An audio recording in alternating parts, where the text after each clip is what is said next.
2 दिवस पाऊस पडल्यानंतर आत्ता ऊन पडलंय आणि खूप सुंदर वातावरण झालंय माझ्या गावाचं.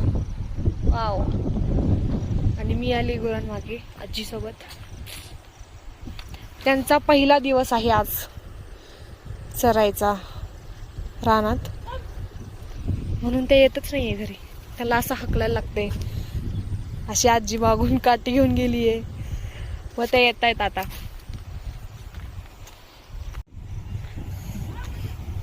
आजीने हकलल्यानंतर आता